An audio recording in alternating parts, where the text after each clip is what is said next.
तो बच्चों आज हम लोग स्टार्ट करेंगे वेरी इंपॉर्टेंट टॉपिक। इसे कई नामों से बुलाते हैं, रिजिड बॉडी डायनेमिक्स भी कहते हैं या हम इसे रोटेशनल मैकेनिक्स भी कहते हैं।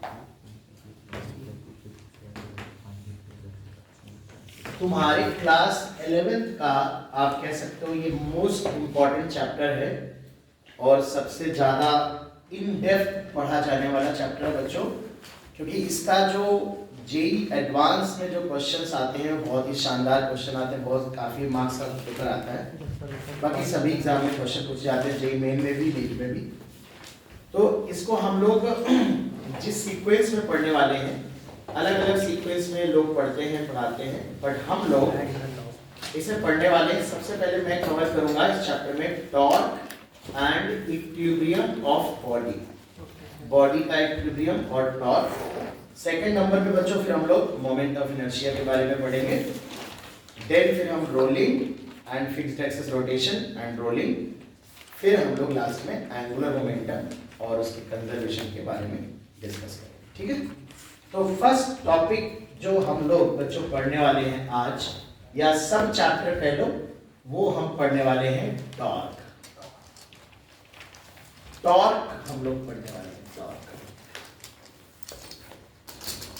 सबसे पहले टॉर्क की अगर हम बात करें कि टॉर्क क्या है, तो ऐसे समझ लो कि जैसे हम फोर्स को डिफाइन करते हैं, किसी बॉडी पे हम फोर्स लगाते हैं, तो फोर्स कई सारे इफेक्ट डेवलप कर सकता है, बॉडी को ट्रांसलेट करा सकता है। ऐसे कहते हैं कि फोर्स किसी बॉडी में ट्रांसलेशनल इफेक्ट डेवलप करता है, किसी बॉडी को एक प्लेस से दूसरे प्लेस ले जाया जा सकता है। फोर्स हमारा स्टेट में चेंज कर सकता है। बाकी तो आप बेसिक से बहुत सारा जानते हैं कि रेस्ट से मोशन में ला सकता है, वेलोसिटी बढ़ा सकता है, घटा सकता है, डायरेक्शन चेंज कर सकता है ना, ये सारे चीज तो कर ही सकता है।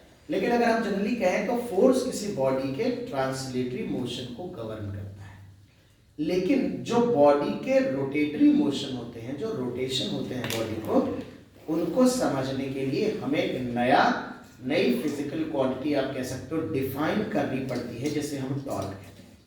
जैसे कई ऐसे एग्जांपल हैं जिनको आप फोर्स के बेसिस से एक्सप्लेन नहीं कर पाओगे। जैसे मान लो ये ऐसे दरवाजा लगा हुआ है, या ऐसे दरवाजा, मान लो गेट है, यहाँ पे दरवाजा हमारा हिंज होता है। अगर ये आप गौर से देखना, कहीं जब आप दरवाजे के परपेंडिकुलर फोर्स लगाते हो तो दरवाजा ऐसे खुल जाता है, खुल जाता है।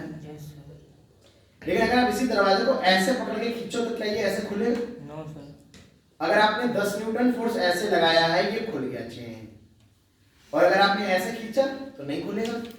फोर्स तो आप दोनों केस में 10 न्यूटन लगा रहे। इस घटना को फोर्स के बेसिस पे एक्सप्लेन नहीं किया जा सकता। यानी आप ऐसे कह सकते हो, रोटेशनल इफेक्ट्स को समझने के लिए किसी भी बॉडी में जो रोटेशन हो रहा है, जो बॉडी घूम रही है किसी एक्सिस या किसी पॉइंट के अबाउट, उसको समझने के लिए टॉर्क समझना बहुत जरूरी है।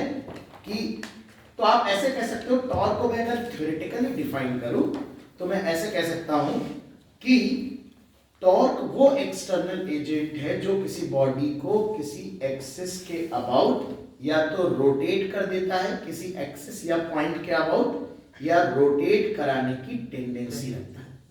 यानी अगर कोई बॉडी स्टेशनरी थी और हम उसको रोटेट कर पा रहे हैं किसी एक्सिस के अबाउट, तो इसका मतलब उसमें रोटेशनल इफेक्ट्स आ रहा है। इसका पक्का मतलब है हमने बच्चों उसमें टॉर्क लगाया होगा। यदि बॉडी रोटेट कर रही थी, हम उसकी रोटेशनल स्पीड यानी एंगुलर स्पीड की बात करें, उसको बढ़ा रहे हैं, इसका मतलब हमने टॉर्क लगाया होगा। रोटेटिंग ऑब्जेक्ट को अगर हम रोक पा रहे हैं, रोक दिया हमने, इसका मतलब टॉर्क लगाया होगा। यानी जो भी बॉडी का रोटेशनल मोशन होता है, उसमें कोई भी किसी भी तरह का अगर आप चेंज करना चाहते हो तो फोर्स अकेले पर्याप्त नहीं। हालांकि फोर्स के थ्रू ही या फोर्स के हेल्प से ही हम टॉर्क पढ़ेंगे, फोर्स से मिलके ही टॉर्क बना है, लेकिन एक खास तरीके से फोर्स लगाने पे ही बॉडी को टॉर्क मिलता है। जैसे कि अगर ये दरवाजा हमें ऐसे खोलना था, ये गेट हमें ऐसे खोलना था, तो हमें दरवाजे के परपेंडिकुलर जब फोर्स लगा रहे थे तो ऐसे खुल जा रहा था, और अगर मैं इसके अलोंग ऐसे फोर्स लगाऊंगा तो ये गेट हमारा ऐसे ऐसे खुलने वाला नहीं है। इसका मतलब जब हमने ऐसे फोर्स लगाया और ये ऐसे खुल गया, इसका मतलब हमने इसको टॉर्क दिया। हमने जो फोर्स लगाया उसके कारण जो इस पे टॉर्क मिला वो जीरो नहीं था, इसलिए बॉडी में रोटेशनल इफेक्ट में, बॉडी के रोटेशनल स्टेट में चेंज आया। बट जब हम ऐसे फोर्स लगा रहे थे तो हमारा ये रोटेट नहीं हो रहा था हमारा दरवाजा, तो इसका मतलब ये था बेटा कि वहां पर टॉर्क नहीं था, इसलिए रोटेट फोर्स तो था पर वो फोर्स इस तरीके से लग रहा था कि उस पर टॉर्क नहीं था। यानी फोर्स से ही मिलके, फोर्स की मदद से ही हम टॉर्क पढ़ने वाले हैं। लेकिन कुछ फिजिकल फिनोमेना ऐसी होती हैं जिन्हें समझने के लिए सिर्फ फोर्स काफी नहीं है, वहां पर हमें टॉर्क पढ़ना पड़ेगा। तो चलो इसको एक लाइन में थ्योरेटिकल डेफिनेशन लिख लेते हैं। बेटा लिख लो, it is an external agent और effect, it is an external effect और agent which can which either rotate a body, या आप सीधे सीधे क्या लिख लेते हो, which can change the rotational motion of a body about an axis or point. Torque एक ऐसा एक्सटर्नल कॉज या एक्सटर्नल एजेंट है जो किसी बॉडी के रोटेशनल मोशन में चेंज ला सकता है। मींस एक स्टेशनरी बॉडी को किसी एक्सिस के अबाउट रोटेट कर सकता है, रोटेटिंग बॉडी को रेस्ट पे ला सकता है, रोटेशनल स्पीड बढ़ा सकता है, रोटेशनल स्पीड घटा सकता है, रोटेशन की डायरेक्शन चेंज कर सकता है। जितने भी रोटेशनल इफेक्ट्स को हमें समझना है उसके लिए हमें टॉर्क को समझना पड़ेगा, ठीक है ना। चलिए, तो सबसे पहले बच्चों हम लोग पढ़ने वाले हैं कि भैया टॉर्क कैसे डिफाइन होता है बच्चों। तो सबसे पहली हेडिंग आप डाल दीजिए, torque of a force about A point, about A point. किसी पॉइंट के अबाउट कितना टॉर्क होता है, कैसे डिफाइन होता है किसी फोर्स का। तो आइए हम बेसिक डेफिनेशन बना लेते हैं, फिर जैसे जैसे हम पढ़ते जाएंगे तो चीजों को और बेहतर तरीके से समझेंगे। बच्चों मान लेते हैं कि एक कोई बॉडी है, उस बॉडी के किसी पॉइंट P पे एक फोर्स लग रहा है F। बॉडी हो सकता है, पार्टिकल हो सकता है, कोई दिक्कत नहीं। किसी पॉइंट पे फोर्स लग रहा है F और इस फोर्स का टॉर्क हमें किसी पॉइंट A के रिस्पेक्ट में बताना है।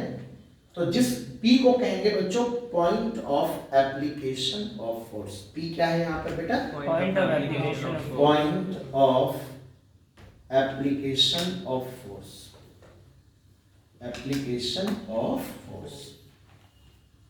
तो और A है वो पॉइंट जिसके रिलेटिव में हमें टॉर्क कैलकुलेट करना है, और ये है position vector of point of application with respect to reference point, जिस पॉइंट के रिलेटिव में या जिस पॉइंट के अबाउट हम टॉर्क कैलकुलेट करना चाहते हैं। तो किसी फोर्स का टॉर्क बच्चों किसी पॉइंट के रिस्पेक्ट में या किसी पॉइंट के अबाउट डिफाइन होता है। किस तरह से डिफाइन होता है बच्चों, जब क्लास 9th या 10th में अगर कभी तुमने पढ़ा होगा तो तुम्हें पढ़ाया होगा, सरल लैंग्वेज में पढ़ाया जाता है कि moment of force is called torque. कहा जाता है yes sir, moment of force कहा जाता है, फोर्स इनटू परपेंडिकुलर डिस्टेंस, अगर याद हो आपको तो ध्यान से देखिए। तो बच्चों ये है ए पॉइंट जिसके रिस्पेक्ट में हम डिफाइन कर रहे हैं। तो torque of a force about a point is defined as, बच्चों कैसे डिफाइन होता है, it is defined as torque equal to R cross F।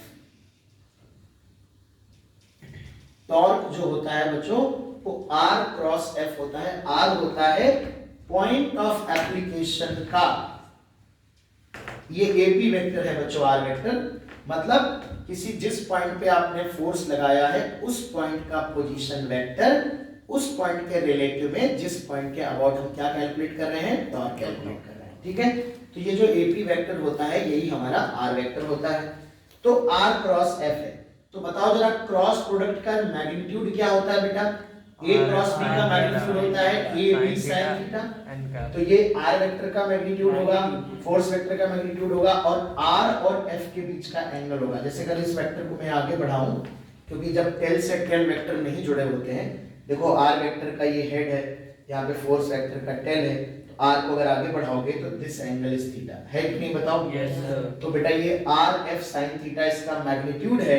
अभी हम इस चीज को समझेंगे कि आर एफ sin थीटा हम कैसे लिख सकते हैं। अगर हम थोड़ी देर के लिए इस फोर्स को आगे बढ़ा लें, थोड़ा ध्यान देना थोड़ा सा, और इस पॉइंट से एक परपेंडिकुलर ड्रॉप कर दें, इस पॉइंट से इस लाइन पे, ये जो डॉट डॉट डॉट लाइन आ रही है, इस लाइन को हम कह सकते हैं line of action of force. क्या कह सकते हैं बच्चों? Line of action of force. Line of action of force कह सकते हैं। ये जो एक्सटेंडेड लाइन है फोर्स की, इसे लाइन ऑफ एक्शन कह सकते हैं। तो फोर्स की लाइन ऑफ एक्शन से रेफरेंस पॉइंट से अगर मैं परपेंडिकुलर ड्रॉप करूं, सपोज ये एंड पॉइंट है बेटा, तो ये एंगल अगर थीटा है तो ये सामने वाला ये एंगल भी थीटा हो जाएगा। Yes sir. इस वेक्टर का जो मैग्नीट्यूड होगा ये आर होगा बेटा, आर। तो अगर मैं triangle P and A and P अगर ट्राइंगल ले लूं मैं और इसमें sin थीटा अप्लाई कर दूं, तो sin थीटा होगा परपेंडिकुलर डिस्टेंस, अगर इसको मैं d कह दे रहा हूं बेटा, d divide by hypotenuse r, तो d के स्थान पर क्या मैं r sin थीटा लिख सकता हूं? यानी r sin थीटा को बच्चों में यहां पर लिख पा रहा हूं f into d, और ये है बेटा टॉर्क का मैग्नीट्यूड। यानी टॉर्क का जो मैग्नीट्यूड हुआ बेटा, टॉर्क का जो मैग्नीट्यूड हुआ वो force in F into D के बराबर है। अब ध्यान सुनो, D क्या है यहाँ पर?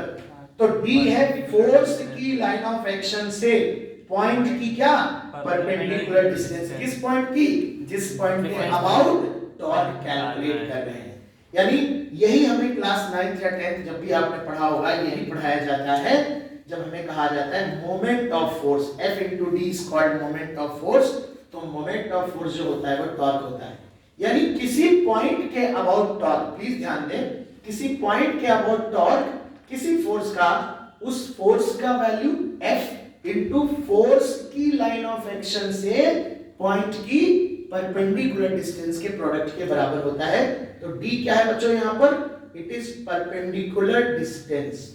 परपेंडिकुलर डिस्टेंस किसकी बेटा? Of perpendicular distance of point from line of action of force। Line of action of force से रेफरेंस पॉइंट की परपेंडिकुलर डिस्टेंस होगी। दूसरी चीज ये भी और समझिए ध्यान से, A cross B, A cross B क्या होता है? क्रॉस प्रोडक्ट दो वेक्टर का एक वेक्टर क्वांटिटी होता है। क्या होता है? वेक्टर क्वांटिटी होता है। तो आप देख सकते हो कि अगर मैं आपसे पूछूं कि डायरेक्शन ऑफ टॉर्क क्या होगा, तो डायरेक्शन ऑफ टॉर्क होगा, डायरेक्शन ऑफ टॉर्क होगा परपेंडिकुलर टू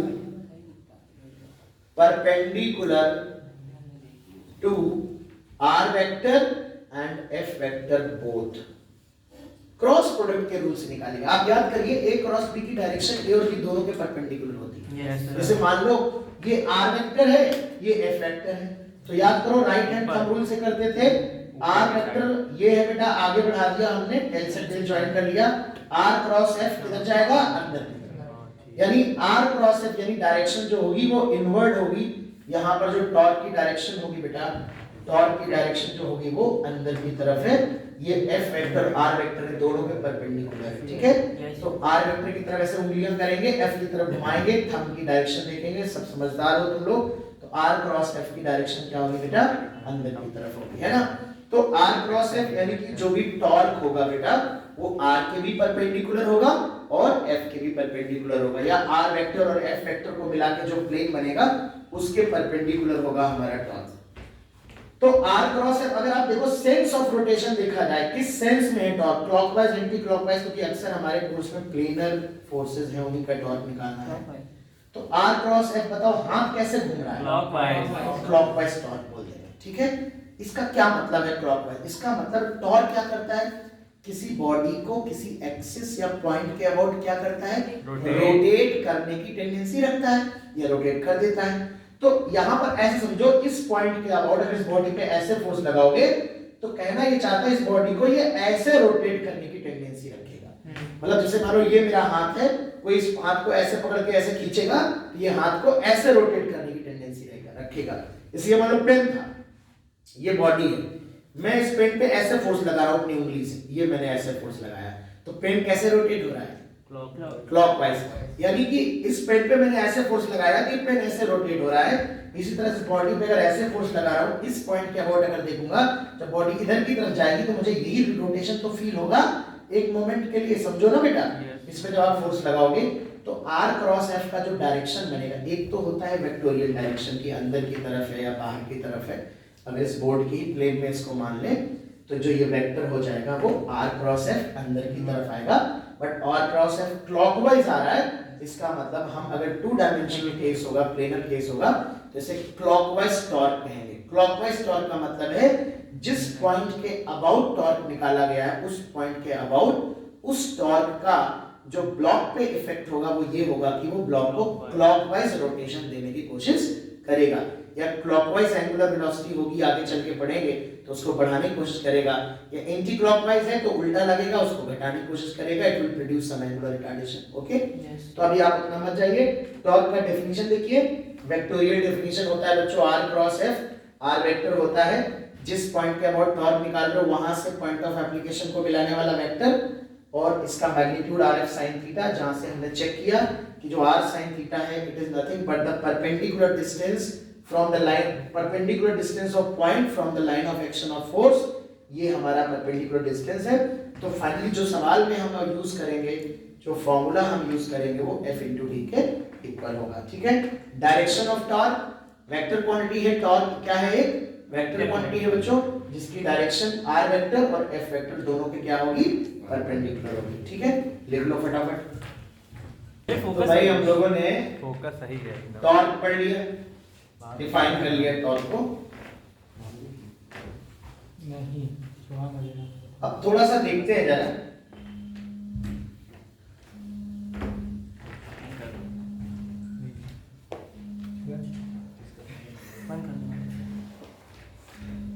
तो बज रहा है। टॉर्क हमने भाई डिफाइन कर लिया। टॉर्क क्या डिफाइन किया? r cross f। अच्छा एक बात बताओ, टॉर्क हमने डिफाइन किया r क्रॉस f। अब एक बात बताओ, यहां पे हमने कहा इसका जो मैग्नीट्यूड है वो आर एफ साइन थीटा है। अब इसका यूज करके एक बात बताओ कि अगर मान लो ये पॉइंट है जिसके अबाउट हम टॉर्क निकालना चाहते हैं, सपोज ये पॉइंट O है और ये पॉइंट है जहां पे हमने फोर्स लगा रखा है F, इस तरह से फोर्स लगा रखा है, तो O पॉइंट के अबाउट टॉर्क कितना होगा इस फोर्स का? P पॉइंट है, एक बॉडी का P पॉइंट है, जिस P पॉइंट पे हमने ये फोर्स लगा रखा है, ये हमारे पास बॉडी है। O पॉइंट के अबाउट टॉर्क बताना है, O पॉइंट के अबाउट 0 कितना आएगा? 0। कुछ लोगों का कहना है 0। देखो अगर ध्यान से देखो, दो तरह से देख सकते हो, ये R वेक्टर होगा और ये F वेक्टर होगा, तो थीटा कितना होगा यहाँ पे? 0। तो थीटा 0 डिग्री होगा। या आप ये भी कह सकते हो कि ये अगर फोर्स की लाइन ऑफ एक्शन उसी पॉइंट से पास हो रही है जिस पॉइंट के अबाउट टॉर्क निकालने वाले हो, तो यहाँ पे ये भी कह सकते हो, अगर आप F into D याद रखते हो तो D 0 है। जैसे मान लो हमने कहा कि बेटा यहाँ से फोर्स ऐसे पास हो रहा है और पॉइंट इधर है, तो ये फोर्स की लाइन ऑफ एक्शन होती है, ये परपेंडिकुलर डिस्टेंस होती है कि नहीं? अब ये पॉइंट अगर इस ये वाला पॉइंट उठा के यहीं रख दोगे, force of line of action of force पे रख दोगे, तो अगर पॉइंट लाइन पे ही लाई कर रहा है तो पॉइंट की डिस्टेंस क्या होती है उस लाइन से? 0। अरे स्ट्रेट लाइन, लाइन अगर पॉइंट पे ही लाई कर रहा है तो उसकी डिस्टेंस लाइन से क्या होगी? 0। यानी कि ये वाली लाइन है line of action of force और पॉइंट उसी पे लाई कर रहा है, तो D की वैल्यू वैसे भी क्या हो गई? 0। तो भी आप कह सकते हो।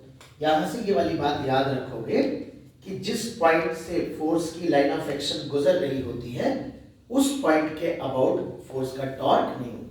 या आप ये भी कह लो कि जब आप इस बॉडी पे ऐसे फोर्स लगाओगे तो इस बॉडी में इस पॉइंट के अबाउट इस तरह का कोई भी रोटेशन इस बॉडी में नहीं होगा। बात समझ में आ रही है? तो इस तरह से आप इस टॉर्क को आप समझ सकते हो। तो एक तो ये आप याद रखना कि जब भी फोर्स की लाइन ऑफ एक्शन किसी पॉइंट से पास हो रही है तो उस पॉइंट के अबाउट उसका टॉर्क क्या होता है? जीरो। अब मैं कुछ एग्जांपल और आपको थोड़ा सा समझाना चाहता हूं। इस फॉर्मूले को और थोड़ा समझने की कोशिश करते हैं। जैसे मान लो हमने कहा कि हमारे पास एक बॉडी है, या मैं अब डायरेक्टली फोर्स ही बना देता हूं। इस पॉइंट पे मान लो हमने ऐसे फोर्स लगाया था, बहुत ध्यान से समझना बेटा। इस पॉइंट O के अबाउट हमें टॉर्क कैलकुलेट करना है। ये हमारा R वेक्टर है और R वेक्टर को अगर हम आगे बढ़ाएंगे तो definitely this angle will be theta. हमने कहा कि हम टॉर्क को दो तरह से लिख सकते हैं, या तो हम लिख सकते हैं RF sin थीटा, या इसी को F into R sin theta, इसे F into D भी लिख सकते हैं ना? Yes sir. D क्या है यहाँ पे? परपेंडिकुलर डिस्टेंस किसकी? Line of action of force से उस पॉइंट। तो ये कौन सी लाइन है बताओ? और पॉइंट कौन सा है? O। तो परपेंडिकुलर डिस्टेंस D यही तो है ना? F into D भी लिख सकते हैं। तो या तो हम फोर्स ले लें पूरा F पूरा और डिस्टेंस ले लें फोर्स के लाइन ऑफ एक्शन से पॉइंट की क्या ले लें? टॉर्क आ जाएगा। दूसरा तरीका भी है, दूसरा तरीका ये भी है, मेथड 1। ये मेथड 1 समझ लो। मेथड 2, अगर मैं इसको इस नजरों से देखूं, यहां से ना देख के मैं इस फोर्स के दो कंपोनेंट कर दूं। ये है F cos थीटा और ये है F, और ये इस O पॉइंट के अबाउट टॉर्क बताना है। अब आप देखो ये जो फोर्स है ये अकेला फोर्स, इसके हमने दो कंपोनेंट में रिजॉल्व कर दिया। जरा बताओ F, केवल F cos थीटा को देखो, इसको फोर्स जीरो। इसको F1 ले लो, इसको तो इसका टॉर्क इस पॉइंट के अबाउट क्या होगा? जीरो, क्योंकि ये वहीं से पास हो रहा है। इस वाले का कोई टॉर्क नहीं होगा, इस वाले का टॉर्क होगा। देखो ये सीधे सीधे फोर्स है और इसकी लाइन ऑफ एक्शन से परपेंडिकुलर सीधे सीधे आ रहे हैं कि नहीं बताओ? Yes sir. तो आप ऐसे भी तो कह सकते हो कि F cos थीटा वाले कंपोनेंट का टॉर्क नहीं है और F sin थीटा वाले कंपोनेंट का टॉर्क क्या है? तभी तो वही आएगा F sin थीटा। यस। यानी दो तरह से आप अप्रोच कर सकते हो, या तो आप फोर्स को पूरा लिखो, फोर्स को एक्सटेंड कर लो, फोर्स के ऊपर एक पॉइंट से परपेंडिकुलर ड्रॉप कर लो और परपेंडिकुलर डिस्टेंस से मल्टीप्लाई कर दो। या फिर अगर आपको लगता है कि फोर्स के कंपोनेंट करना ज्यादा सरल है तो फोर्स के कंपोनेंट कर लो F cos theta F sin theta. तो जो परपेंडिकुलर वाला फोर्स है उसको, अब देखो ये फोर्स ऑलरेडी परपेंडिकुलर हो गया, तो इस फोर्स से जो परपेंडिकुलर डिस्टेंस होगी वो सीधे क्या हो जाएगी? R, और इस वाले फोर्स का टॉर्क क्या हो जाएगा? C। दोनों में से कोई भी मेथड कर सकते हो, दोनों सही है। हम क्वेश्चन टू क्वेश्चन डिपेंड करेगा कि हमें टॉर्क का कैलकुलेशन करने में क्या ज्यादा आसान लग रहा है। अगर परपेंडिकुलर डिस्टेंस निकालना ज्यादा आसान होगा तो फोर्स के कंपोनेंट नहीं करेंगे, F सीधे सीधे लिखेंगे और O से परपेंडिकुलर ड्रॉप करेंगे, D निकाल लेंगे। अगर हमें लगेगा नहीं डिस्टेंस को पूरा लिखते हैं, R पूरा लिखते हैं, तो हम कभी कभी फोर्स के कंपोनेंट भी करेंगे और ऐसा हम आसानी से कर सकते हैं। क्यों कर सकते हैं? कोई पूछे सर आप ऐसा कर क्यों रहे हो? तो उसके पीछे का लॉजिक ये है बेटा कि ये वाला जो फोर्स होता है ये इन दोनों का क्या होता है? रिजल्टेंट। ये जो कंपोनेंट वाले फोर्सेस होते हैं इनका ये रिजल्टेंट होता है। अब आप खुद सोचो, एक ही पॉइंट पर अगर दो या दो से ज्यादा फोर्स लगाया जाए, मान लो कोई बॉडी है बेटा, एक ही पॉइंट पे दो फोर्स लगा दे, F1 लगा दे, F2 लगा दे, और हम कहें कि A पॉइंट के अबाउट टॉर्क निकालो, तो टॉर्क कैसे लिखोगे? मैं मिटा दूंगा, समझ लो R क्रॉस F1 होगा टॉर्क पहले वाले फोर्स का, अरे होगा कि नहीं? प्लस R क्रॉस F2 होगा फोर्स किसका? दूसरे वाले, होगा ना? जब आप इसे जोड़ोगे तो ये R क्रॉस कॉमन आ जाएगा, क्या बच जाएगा बेटा? F1 प्लस बनेगा कि नहीं? और F1 प्लस F2 क्या होगा? R cross F net. अभी मैं लिखवाऊंगा इसको। इसका ये मतलब हुआ कि यदि दो फोर्स या दो से ज्यादा फोर्स एक ही पॉइंट पे लग रहे हैं, ठीक है, कॉन्करेंट फोर्सेस है। कैसे हैं? Concurrent forces. तो कॉन्करेंट फोर्सेस यदि है बेटा तो या तो आप अलग अलग फोर्स का टॉर्क निकाल के जोड़ दो, या नेट फोर्स का टॉर्क निकालो, दोनों बराबर आते, दोनों इक्वल होते। क्या आप देख पा रहे हो? Yes sir. यहाँ हमने अलग अलग टॉर्क निकाला, लेकिन जब जोड़ा तो r क्रॉस f नेट के बराबर आ रहा था, यानी नेट फोर्स का टॉर्क भी उतना ही आएगा जितना इंडिविजुअल फोर्सेस के टॉर्क का सम आएगा। लेकिन ध्यान रखिएगा सारे फोर्स एक ही पॉइंट पे लगने चाहिए। अब इससे रिलेट करिए आप इसको, ये हम कर क्यों पा रहे हैं, क्योंकि इसी कॉन्सेप्ट से हमें अलाउ किया इस कॉन्सेप्ट ने ये करने के लिए, बिकॉज वी नो दैट कि ये जो कंपोनेंट वेक्टर होते हैं इनका ये रिजल्टेंट होता है। तो चाहे तो हम इन दोनों का टॉर्क, बिकॉज ये तीनों एक ही पॉइंट पे लग रहे हैं, तो चाहे हम इन दोनों का अलग अलग टॉर्क निकालें और उन्हें ऐड कर दें, या इस अकेले का टॉर्क निकालें, दोनों क्या आने चाहिए इक्वल। इसलिए ये दोनों चीजें बेटा ट्रू होंगी, और जब जैसी रिक्वायरमेंट होगी वैसा हम काम करेंगे। जब लगेगा कि फोर्स के कंपोनेंट करने से आसानी से टॉर्क आ रहा है तो फोर्स के कंपोनेंट कर लेंगे, जब लगेगा कि नहीं फोर्स पूरा पूरा लिखेंगे, डिस्टेंस परपेंडिकुलर डिस्टेंस लिखने से आसानी से आ रहा है तब हम परपेंडिकुलर डिस्टेंस लिख लेंगे। बट आप फॉर्मूला वही याद रखो कि फोर्स इनटू फोर्स की लाइन ऑफ एक्शन से पॉइंट की परपेंडिकुलर, क्योंकि यहां पर भी हमने वही लगाया है। अगर आप देखो तो f cos थीटा वहीं से पास हो गया, तो इसकी लाइन ऑफ एक्शन पे ये पॉइंट लाई कर रहा है, तो इसकी लाइन ऑफ एक्शन से परपेंडिकुलर डिस्टेंस क्या होगी 0, और इसकी लाइन ऑफ एक्शन से परपेंडिकुलर डिस्टेंस क्या है पूरी r, तो r है ना, तो f sin theta into perpendicular distance सीधे सीधे r है। बात समझ रहे हैं? तो इस तरह से आप इस चीज को करेंगे। तो इसको फटाफट लिख लो, फिर हम कुछ एग्जांपल्स करते हैं। आयुष बेटा लिख लो फटाफट। अब देखो अगर हमें एक बॉडी पे मल्टीपल फोर्स लग रहे हैं, एक हम चीज और समझ लेते हैं फिर एग्जांपल करना शुरू करेंगे। अगर many forces are active on a body,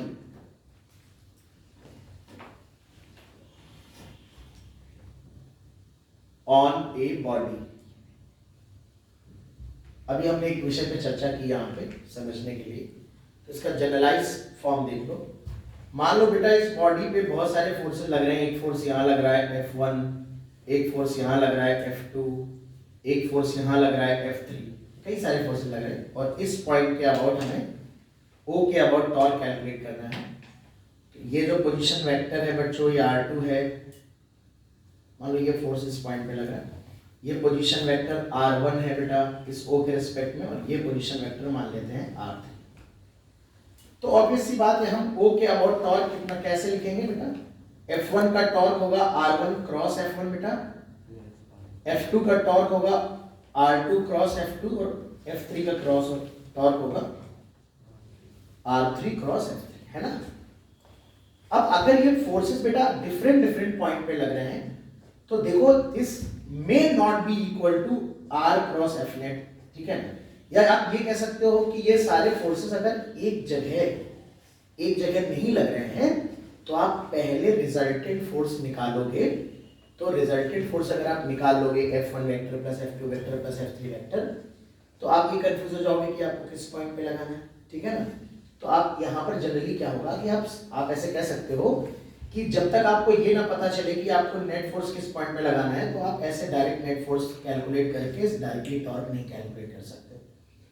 अगर डायरेक्टली टॉर्क कैलकुलेट करना भी है तो हमें फिर उसका पॉइंट ऑफ एप्लीकेशन, इसकी पोजीशन अलग है, इसकी अलग है, इसकी अलग है। जैसे हम वहां पर कर पा रहे थे कि वहां पर हमने क्या किया था कि हमें पता था कि दो फोर्स एक फोर्स के दो कंपोनेंट किए, तो वो दोनों फोर्स वहीं से पास हो रहे हैं जहां से रिजल्टेंट पास हो रहा है। तो आप ऐसे कह सकते हो कि यहाँ पर अगर फोर्सेस बॉडी के अलग अलग पॉइंट पे लग रहे हैं तो आप सभी का टॉर्क अलग अलग कैलकुलेट करो और उसको जोड़ दो, ठीक है। बट अगर सोचो if all the forces are acting at a point, all the forces are acting at one point या concrete forces हैं, तो R1, R2, R3 सब सेम होंगे। सोचो कई सारे फोर्सेस हैं, F1 वेक्टर है, F2 वेक्टर है, F3 वेक्टर है, और ये हम O पॉइंट के रिलेटिव में निकालना चाहते हैं, तो सभी का O के रिस्पेक्ट में जो पोजीशन होगा वो सेम होगा। ऐसे केस में जो टॉर्क बच्चों आएगा वो R क्रॉस F1 प्लस दूसरे वाले का क्या आएगा R क्रॉस F2 प्लस तीसरे वाले का क्या आएगा एंड सो ऑन। तो अगर आप अब देखो जरा ध्यान से, तो यहां पे बिकॉज R सेम है तो जो टॉर्क अबाउट ओ आएगा वो आर क्रॉस ब्रैकेट में आ जाएगा F1 plus F2 plus F3। बहुत ध्यान से सुनना, जिसे हम कह सकते हैं आर क्रॉस नेट फोर्स। इसका ये मतलब हुआ बेटा कि अगर सारे फोर्स कॉन्करेंट हो, एक ही पॉइंट पे लग रहे हो, तो आप डायरेक्ट रिजल्टेंट फोर्स निकाल के उसी पोजीशन पे लगा सकते हो जहां सारे लग रहे हैं, और टॉर्क कैलकुलेट कर लोगे। टॉर्क आ जाओ बेटा, तुम कैसे ओ टॉर्क के लिए, हाँ तो डायरेक्ट टॉर्क कैलकुलेट कर लोगे आर क्रॉस एफ। देखो ना, आर तीनों फोर्सेस के पॉइंट ऑफ एप्लीकेशन की पोजीशन सेम थी, तो इसमें मतलब ये हुआ कि तीनों फोर्स का टॉर्क या तो अलग अलग निकालो या सारे फोर्स एक ही वहीं पे लगा दो इकट्ठे, पहले नेट फोर्स निकाल लो फिर नेट फोर्स का डायरेक्ट टॉर्क निकाल लो, दोनों इक्वल है। पर इस केस में हम आसानी से ये काम नहीं कर पाएंगे क्योंकि सारे फोर्सेस के पोजीशन क्या है, अलग है। लेकिन ऐसा इसका ये मतलब नहीं कि इस यहाँ पर वो काम होता नहीं, यहाँ पर आगे चल के हम पढ़ाएंगे बहुत अच्छा काम होता है। यहाँ पर बच्चों एक पॉइंट पता करना होता है कि सेम टॉर्क अगर लाना है तो, क्योंकि ये फोर्स यहाँ लग रहा है, ये यहाँ लग रहा है, ये यहाँ लग रहा है, तो अगर हम इसको नेट फोर्स निकाल के टॉर्क निकालना चाहेंगे तो उसका एक इक्विवेलेंट पॉइंट ऑफ एप्लीकेशन होता है कि कहाँ से उसको अप्लाई करें, बॉडी के किस पॉइंट पर लगाएं ताकि सेम टॉर्क आए। वो अगला टॉपिक है, वो अलग टॉपिक है, उसको मैं अलग से कवर करूंगा, अभी इसमें नहीं बता रहा हूं। मैं आपको सिर्फ इतना समझाना चाहता हूं कि किसी भी बॉडी पर अगर डिफरेंट पॉइंट्स पे फोर्स लगते हैं तो आप इंडिविजुअल फोर्सेस का टॉर्क निकाल कर जोड़ने की आदत डालिए। बट अगर सारे फोर्स एक ही पॉइंट पे लग रहे हो, सारे फोर्स कॉन्करेंट हो, तो आप डायरेक्ट नेट फोर्स भी लिख के अगर टॉर्क निकाल लोगे तो भी आंसर आसानी से आ जाएगा। ठीक है, तो अब यहां पर एक चीज देखो जरा, अगर ऑल द फोर्सेस कॉन्करेंट है, all the forces are concurrent and if net force is zero, मान लो कोई बॉडी है उस पे सारे के सारे फोर्सेस एक ही पॉइंट से पास हो रहे हैं, उनका रिजल्टेंट जीरो है, तो सोचो अगर एफ नेट जीरो है तो क्या टॉर्क जीरो नहीं होगा, बताओ? होगा, जीरो होगा। इसका मतलब होता है ये जो होता है बेटा, आगे बच्चों पढ़ेंगे पार्टिकल के इक्विलिब्रियम में पढ़ा हमने, आप बॉडी में पढ़ाएंगे, जब फोर्स जीरो होता है किसी बॉडी पे नेट तो वो ट्रांसलेशनल इक्विलिब्रियम कहलाता है। क्या कहलाता है? ट्रांसलेशनल। और जब टॉर्क जीरो होता है तो रोटेशनल इक्विलिब्रियम कहलाता है। क्या कहलाता है? पढ़ेंगे आगे, इक्विलिब्रियम इसी के जस्ट आगे पढ़ने वाले हैं हम लोग। इसका ये मतलब हुआ कि यदि कॉन्करेंट फोर्सेस किसी बॉडी पे लग रहे हो और उनका रिजल्टेंट जीरो हो तो टॉर्क भी जीरो होगा। अब मेरी बात ध्यान सुनना, इसका मतलब अगर बॉडी ट्रांसलेशनल इक्विलिब्रियम में है and all the forces are concurrent then body must be in rotational equilibrium also. इसका ये मतलब हुआ कि अगर नेट फोर्स जीरो प्रूव हो चुका है तो अलग से नेट टॉर्क प्रूफ करने की, जीरो प्रूफ करने की जरूरत नहीं। किस केस में? जब सारे फोर्स कहां से लग रहे हैं, एक ही पॉइंट पे लग रहे हैं, सारे फोर्स कॉन्करेंट है बेटा, तब हम ऐसा कह पाएंगे। बट इन दिस केस, इस केस में अगर फोर्सेस डिफरेंट पॉइंट पे लग रहे हैं तो हो सकता है नेट फोर्स जीरो हो बट नेट टॉर्क जीरो ना हो। जैसे एक बॉडी अगर मैं ले लूं, मान लो यहाँ पे एक फोर्स ऐसे लगा दूं इस पॉइंट पे F और एक फोर्स, अभी मैं सब पढ़ाऊंगा ये सारे केसेस, तो अगर मैं कहूं दो फोर्स लग रहे हैं, एक इधर एक इधर, तो नेट फोर्स कितना है यहाँ पे? जीरो। नेट फोर्स कितना है बेटा यहाँ पे? जीरो। पर अगर मैं तुमसे कहूं कि चलो किसी भी पॉइंट के अबाउट, इस पॉइंट के अबाउट अगर मैं कहूं कि क्या नेट टॉर्क जीरो है, तो नेट टॉर्क जीरो नहीं है। कैसे? देखो बेटा, इस फोर्स का अगर टॉर्क देखोगे इस पॉइंट के अबाउट, तो ये है फोर्स की परपेंडिकुलर डिस्टेंस d1, अरे है कि नहीं बताओ? तो ये F into d1 हो जाएगा, ये परपेंडिकुलर डिस्टेंस है बेटा। ये इस पॉइंट के अबाउट ये कैसा टॉर्क आएगा? क्लॉकवाइज। टॉर्क कैसा आएगा? क्लॉकवाइज। इसे दो तरह से देख सकते हैं, या तो r क्रॉस f से देखो, ये सबसे अच्छा फील होता है कि यहाँ पे सोचो एक्सिस बना लो, यहाँ पे सोचो एक्सिस पास हो रही, और ऐसे फोर्स लगाओगे तो ये ऐसे ही तो घुमाना चाहेगा।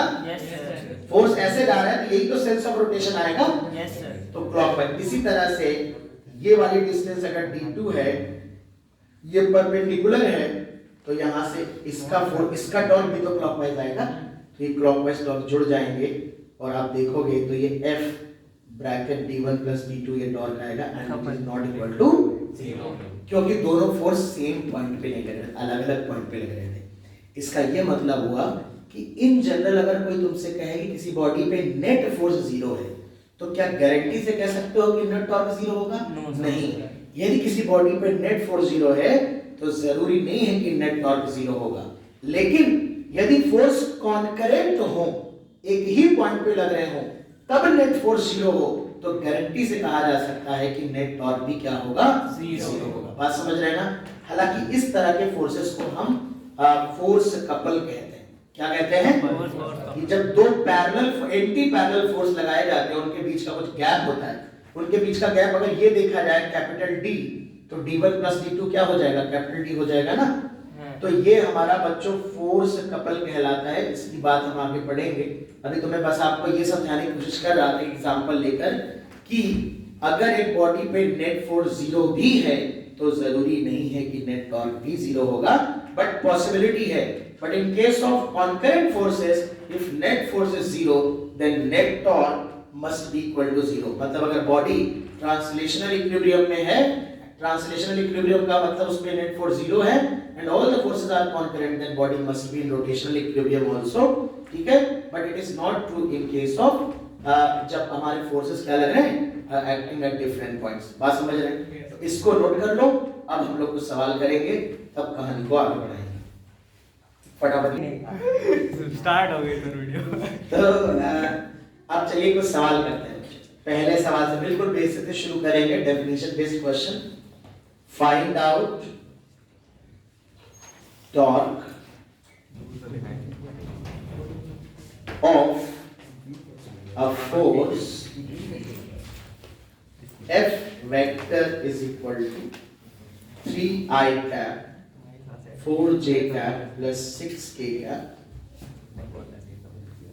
Find out torque of a force that F acting at a point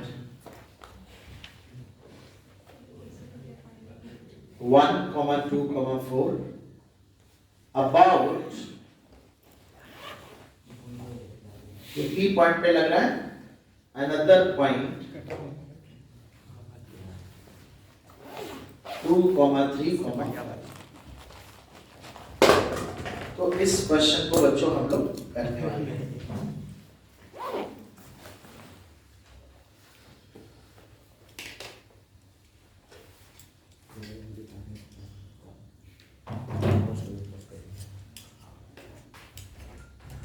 तो सबसे पहले हम बिल्कुल बेसिक फॉर्मूले से शुरू करेंगे सवाल को। तो टॉर्क जो होगा हम पढ़ चुके हैं, R क्रॉस F होता है। अब आप देखो P पॉइंट पे आपने फोर्स लगाया है, A पॉइंट कोई भी दूसरा पॉइंट A मान लेते हैं, इसके अब टॉर्क निकालना है, ये R वेक्टर है। इस पॉइंट के कोऑर्डिनेट हैं 2, 3, 5 और इस पॉइंट के कोऑर्डिनेट्स हैं 1, 2, 4। तो सबसे पहले बच्चों हम AP वेक्टर कैलकुलेट करेंगे। AP वेक्टर जिसे हम relative position vector of point of application with respect to reference point कह रहे हैं। तो ये होगा बेटा x2 x1 i कैप, तो 1 2 i cap, 2 3 j cap, 4 5 k cap, ये है -i cap -j cap -k। ये बच्चों हमारा r वेक्टर आ जाएगा। ये घटा के आएगा बेटा, इस पॉइंट के कोऑर्डिनेट 1, 2, 4 दिए हैं, इसके 2, 3, 5 दिए हैं, इनमें से ये सबट्रैक्ट कर लोगे। तो टॉर्क वेक्टर जैसे आप क्रॉस प्रोडक्ट हम लोग करते थे, यहाँ पे i cap j cap k cap लिख लेते थे। r के पहले लिखेंगे -1 और f हो जाएगा 3, 4, 6। इसको कैसे सिंप्लीफाई करते थे, सबसे पहले i कैप के साथ लिखते थे। तो जब i कैप लिखेंगे बेटा, ये वाला कॉलम छोड़ देंगे, ये वाला रो छोड़ देंगे। 6 into -1 ये होगा -6 minus 4 into -1 -4। फिर बेटा -j कैप आता था, ये वाला कॉलम छोड़ देंगे, रो छोड़ देंगे। 1 into 6 again -6 minus 3 into -1 -3। फिर प्लस k कैप आता था बेटा, ये छोड़ देंगे, ये छोड़ देंगे। 4 into -1 -4 minus 3 into -1 -3। तो अगर आप देखेंगे तो ये +4 माइनस का 2i कैप और ये आएगा 3 प्लस का होगा -6 प्लस 3, ये -3 और ये माइनस प्लस 3j कैप और ये माइनस का 1 है तो -k कैप। यूनिट तो न्यूटन मीटर होगा, पता तो है ना। फोर्स इनटू डिस्टेंस होता है तो फोर्स न्यूटन है और डिस्टेंस मीटर है। तो ये वेक्टर फॉर्म में बच्चों हमने कैलकुलेशन कर लिया। इस तरह से हम कैलकुलेट करेंगे। सबसे पहले जिस पॉइंट पे फोर्स लगाया है उसके पोजीशन दिए हैं 1 2 4, जिस पॉइंट के रिलेटिव में निकालना है उसके पोजीशन है 2 3 5। तो पहले हम आर वेक्टर निकालेंगे। आर वेक्टर का मतलब क्या है? एपी वेक्टर, ए से पी को ज्वाइन करने वाला वेक्टर। तो हम जैसे कि दो पॉइंट को मिलाने वाला वेक्टर पढ़ चुके हैं शुरुआत में, x2 x1 i cap. Final point के position vector minus initial point के पोजीशन वेक्टर पढ़ चुके हैं। तो हम इसको जो है आगे कंटिन्यू करेंगे, ठीक है। तो केमिस्ट्री सर आ चुके हैं। नेक्स्ट क्लास में यहाँ से और प्रॉब्लम सॉल्व करेंगे।